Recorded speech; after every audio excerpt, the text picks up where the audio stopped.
శ్రీరాముడు ఎవడు? మర్యాద పురుషోత్తముడు. ప్రళయం దాకా తల్లిదండ్రులను ఏ విధంగా గౌరవించాలా, భార్యతో ఏ విధంగా ఇది చేయాలా, అదే విధంగా రామరాజ్యం అంటే రామరాజ్యంలో కుక్క కూడా ఆతతో ఉండదు. రామరాజ్యంలో ఇళ్లకు తలుపులు వేయరు, మహిళలకు పూర్తి రక్షణ, తప్పు చేసేవాడే ఉన్నాడు, దాన్ని రామరాజ్యం అంటారు. శ్రీరామచంద్రుడు కేవలం హిందువులకే కాదు, వాళ్ళ పేటెంట్ కాదు. శ్రీరామచంద్రుడు సృష్టిలో ఉన్న ప్రతి ఒక్కరికి ఆరాధించదగ్గ వ్యక్తి అతను. అదేవిధంగా ఎవరైతే మన పరమశివుడు దేవాది దేవుడు అంటారు, శివుడికి దేవాది దేవుడు అంటారు.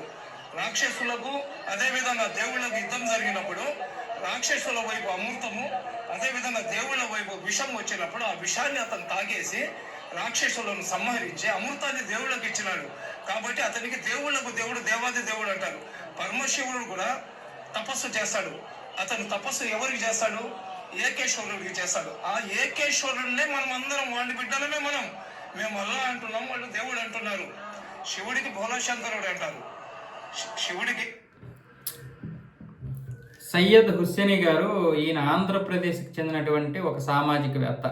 ముస్లింల్లో కూడా ఈయన ఒక పెద్ద ముస్లింల తరఫు నుంచి పోరాడుతూ ఉంటాడు. ఈయన శ్రీరాముడు కేవలం హిందువులకు మాత్రమే కాదు, మొత్తం ప్రపంచానికి ఆదర్శ పురుషుడు అన్నాడు. బాగానే ఉంది.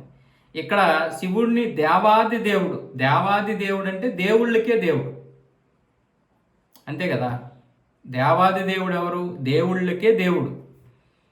అలాంటి దేవుడు ఎవరిని పూజిస్తాడు? తపస్సు చేస్తాడంట. ఆ తపస్సు ఎవరి కోసం అంటే ఏకేశ్వరుడి కోసం.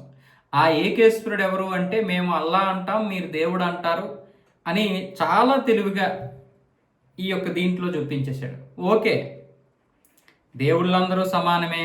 అంతేకాకుండా ఈయన ఏమంటున్నాడంటే భూమి, అలాగే నీరు, గాలి, ఇవన్నీ కూడా మీరు దేవుళ్ళుగా పూజిస్తారు.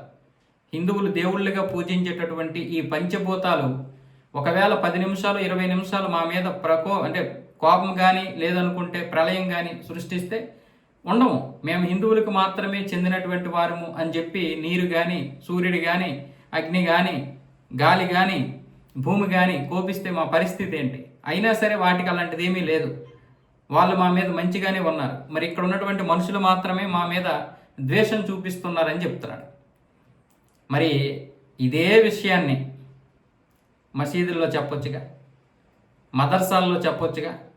మేమందరము సమానమే, దేవుళ్ళకి అందరూ సమానమే, గాలి, నీరు, అగ్ని, వాయువు, భూమి, పంచభూతాలు ఏవైతే ఉన్నాయో ఆకాశంతో సహా అన్నీ సమానమే.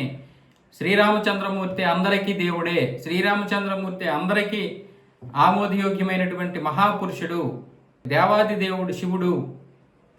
మరి శివుడు కూడా అలాంటి వ్యక్తిని పూజిస్తున్నాడు, ఏకేశ్వరుడిని పూజిస్తున్నాడు అని చెప్పి చెప్పండి. మసీదులో చెప్పండి, మదర్సాల్లో చెప్పండి.